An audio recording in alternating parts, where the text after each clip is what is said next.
Hey guys, what's up, it's iPhone here, and today I'm going to be showing you guys my top 10 primary weapons list within Warframe. Now keep in mind, this video is completely filled with my opinion, and it's okay to have a different opinion from mine. Just let me know in the comment section below in a respectful manner if you disagree with this video or if you agree with it, and tell me what you like about it and what you don't like about it and things like that there, and let me know what your favorite weapons in Warframe actually are. But if we get right into the video, my number 10 weapon is actually going to be the Tsar. Now, this is a surprise to a lot of people because the Tsar, it's a grenade launcher. It's not like actually a rifle or anything. Now, this list will, basically go through like, primary weapons as in rifles, bows, maybe even snipers. That's a spoiler, and there's none on the list. Well, that's the spoiler. I kind of messed up there, but, there's shotguns on there too. So, obviously you guys know what number 1 is, saying shotguns are on here, but for primary weapons, I like the Tsar, so we're going to be spawning a level 145 heavy gunner, and I'm going to be showing you guys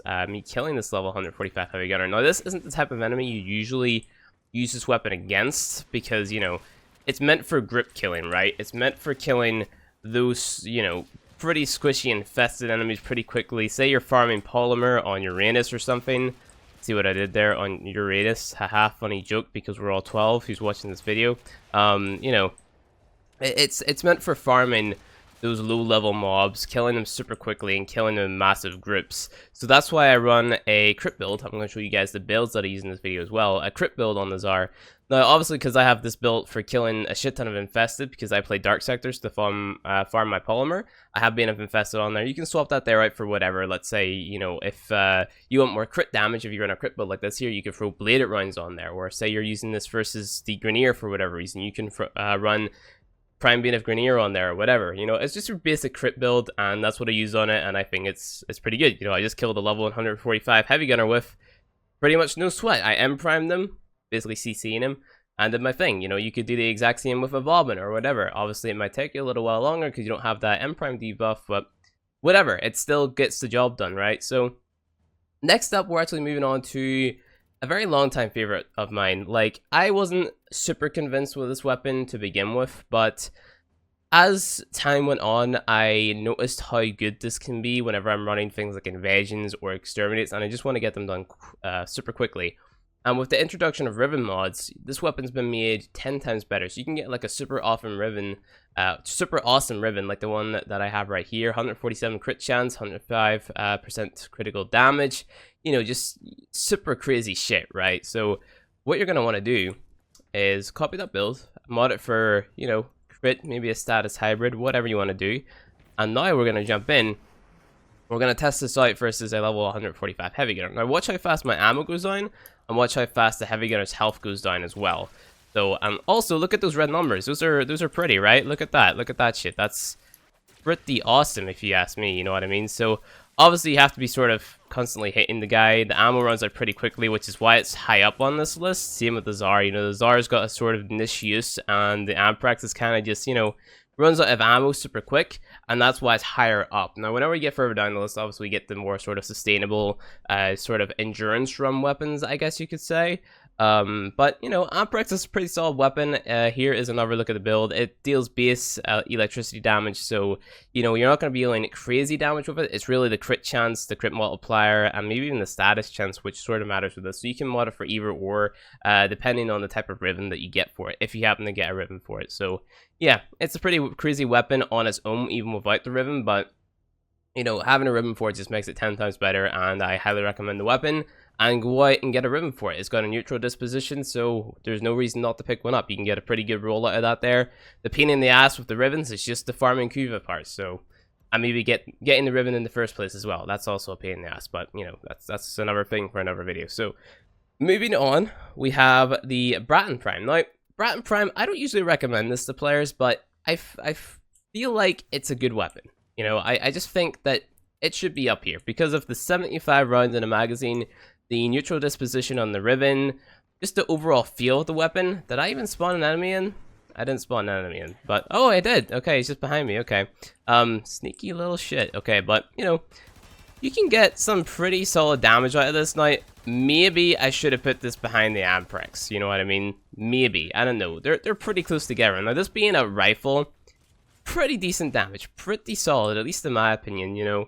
It just comes down to the type of ribbon you get for it and what you're modding it for, right? So the build I'm going to show here is pretty standard. You know, I have a shred on here. You don't really go into crit. You don't really go into status either. I mean, you can.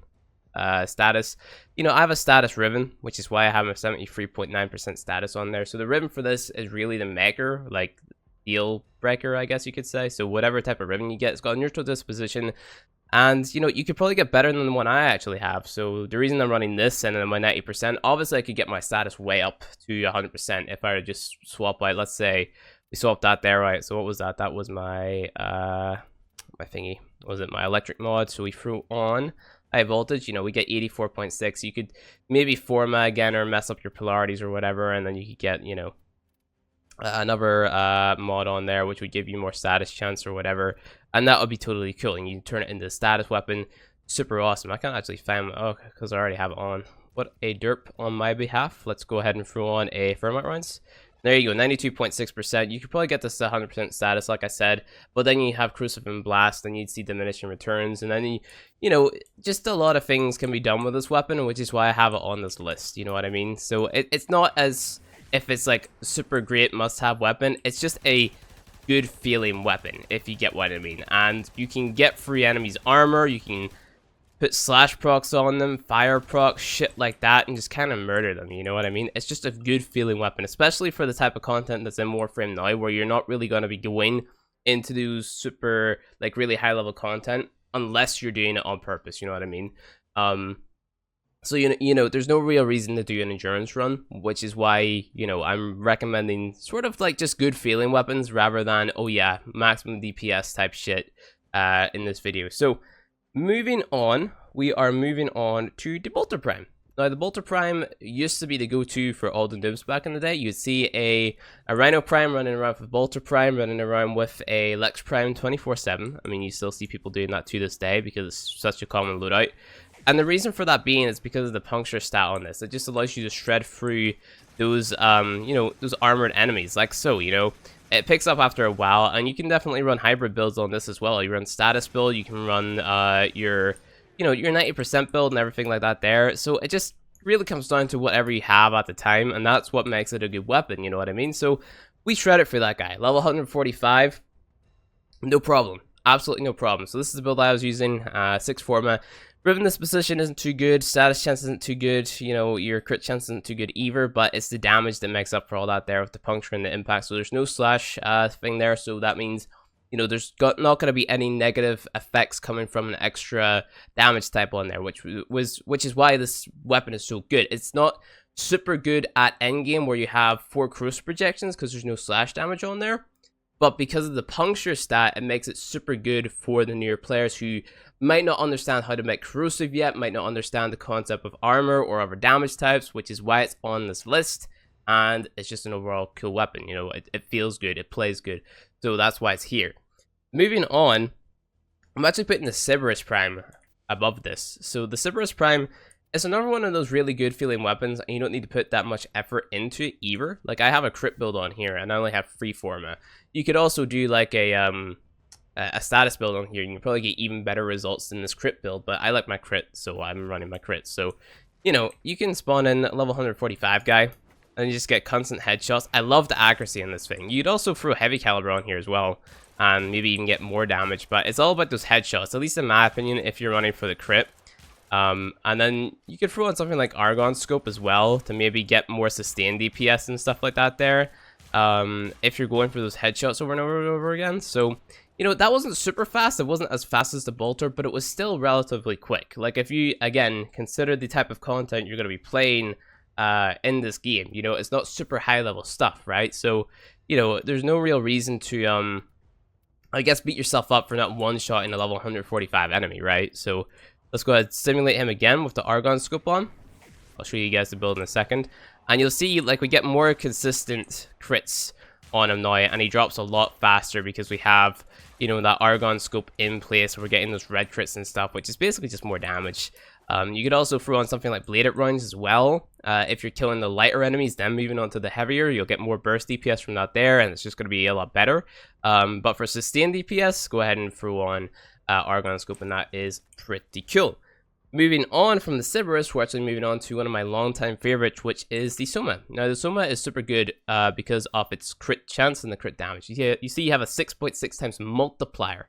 A multiplier. It's not a percentage increase, it's a multiplier, which, you know, basically times your damage, so the total amount of damage you're dealing, by 6.6, which is super cool, 75% of the time, which again is super cool. So, you know, it's a super cool weapon. It's got low damage, but it's the multiplier in there that counts. And it's also the elements and stuff that you throw on. So again, you have an extra slot up here for Prime Beam Mods, for Shred, for Argon Scoop. Let's just go ahead and throw an Argon Scoop for another example there. And, you know, let's throw this guy in. M-Prime him again, like we do. Might get up close. You have heavy caliber on this, so we might not get all the headshots. But, you know, look at the damage you put out in this guy. This gun... There's no reason not to have this gun. It's just super cool. Obviously, that took like 110 rounds, but whatever. You know what I mean? You have 200 bullets in a magazine. It just feels good. It reloads relatively quickly. It's got like, what, a 1 or 2 second reload? It's not too bad. So, it's a super good rifle, and there's no reason not to have it.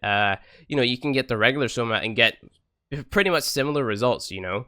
So, you know, all the regular versions of these weapons, they're pretty good as well. So, if I have a variant that you might not have, doesn't mean that the normal's not good. You know what I mean? So the Cerberus, like, you can totally do almost the exact same build with the Cerberus. You know, it just requires a little bit more format. You know what I mean? So just get to it. Get working. That's all there really is to making good builds in this game. So moving on to one of my more favorite categories in the game, the bows. Now, I really love the bows. The bows are sort of high skill, high reward type things. So the more headshots you get, the faster the enemy dies. So this is the Dread. You get this from the Stalker. I run a similar build on this as to the Soma, but you guys can see the numbers here. You know what I mean? A few arrows and this guy is just, he's dead, you know? And this isn't even like the fastest you could probably take that guy out, right? Because I probably have like a BM mod on there as well, or like bladed runs or something, which will slow down my DPS actually. So maybe I don't. Okay, maybe I don't. Okay, we had Argon Scoop on there, so maybe that is probably the fastest example I'll be able to show you today. But, you know, it's a super awesome bow, and you can get it super early by killing a low-level Stalker. Like, I managed to get it come, I think, either Mars or Phobos in my Completionist guide, which that series is discontinued for anyone wondering. I'm not going to explain it here, but I just felt like, you know, the content I was creating for it, what I wanted it to be and what other people wanted it to be, just didn't match up. So, moving on a little bit, we have the Ractocernos up next. And the reason that this is higher than the Dread isn't because of the damage or anything. Well, it kind of is, but it's because of the fire rate, right? So basically what this has done, it's made it so that you don't have to run a fire rate mod on there, so you have another space. So you can mod this like the Soma Prime, like I said, with the Dread, except with the Dread you have to run your speed trigger, where in this one you don't. So you can throw on Argon Scope, you can throw on a Prime Beam mod, you can throw on whatever in that little extra slot that you have, increasing your damage, which makes that pretty awesome. So you'll see how fast I take this guy down. Obviously you'll see lower numbers, but he'll die a lot faster because the DPS is higher because we have that fire rate and we have that extra little mod on there. So, you know, he's dying pretty quick. So it's just a higher DPS bow, and it's definitely more for players who have good aim, good reaction type thing, and can aim for the head consistently. Otherwise, don't touch the bows, because the bows are just going to hurt you more than they're going to help you if you don't have good aim or anything. So always be aiming for the head in this game. Yes, it matters, unless you're playing Mace or Equinox, okay? So, you know, moving on to the less fun category, but the still fun category because you get the kill things category, the Vacor Heck. Now, you can use the regular Heck, you can use the Vacor Hecks, both super awesome shotguns, but Vacor Heck, it just takes it, man. This thing is nutty. Look at this. Okay, I got knocked down, but look at that. One magazine, and that guy's done. He is done. All 8 pellets in his face, and he's done for. It's a super awesome shotgun, super highly rated. Plus, on top of that, same with the Ractocernos, you have the Syndicate proc that you can have on here, which is super awesome. You know what I mean? Super awesome, and there's no reason not to have it. Same goes with, you know, the Vacor Heck. It's a crit weapon. You want to be running a crit build on here. So, you know, go ahead and copy the build that I'm about to show you, and then do things with it. You know what I mean? Okay, I have to rank up my Prime Ravage. Probably get a little bit more damage out of that there, whatever that's done. But, wow, I'm a scrub. I don't have that max rank. Wow, I'm bad. I'm sorry, guys. So, Go ahead, do that there. You guys can see the numbers. It's insane. You have a 46.9 status chance on it as well. 47.5 crit chance. Crit multiplier is 4 times. Super insane shotgun. Just go ahead and use it. And last but not least, you guys seen this coming. Tigris Prime. Now, this gun can get 100% status chance, and how status chance works in shotguns is different to how it works in rifles. Because whenever you get less than 100%, it's like equally divided between all the pellets. The status chance, I mean. So it's kind of weird. But whenever you get 100% status chance, every single pellet becomes a 100% status proc, which means you have a chance to proc impact, puncher, slash, blast, crucible on every single pellet that hits the enemy. So that makes it insane because you can strip basically almost all of the armor on an enemy with one shot and then apply, you know, your slash proc on top of that because of how many pellets that this thing shoots out. And then you top that off with having a fast reload speed, upping the damage on your slash. You have an insane rifle on your hands. Or rifle? Primary. Shotgun. Shotgun. It's a shotgun. So, moving on. Let's show you guys the Tigris Prime versus the Heavy Gunner, shall we? So, this thing. Look at that. He's knocked over. All the slash procs are happening. You know, look at his health. It's just going down. What? Like, what? You could kill him faster by shooting him again, but why bother? Why waste the ammo? It's an insane shotgun. Absolutely insane. You know, there's no reason not to use this thing. Like, look at this. You just go up to his face, bap him, hit him again, and he's dead. Like, what? What? Level 145? That's broken. That is broken. Dude, it wouldn't be Warframe without some broken-ass shotgun or some broken-ass Warframe or melee weapon or whatever. So anyway, guys, if you enjoyed this video, hit that like button below. And if you want more knowledge of how to get these weapons and stuff, hit me up in Discord, follow my beginner's guides, ask me on Twitch, links in the description below. Thank you guys for watching it. If you liked it, hit that like button below. And you want to see more Warframe content from me, hit subscribe, and I'll see you guys in the next video.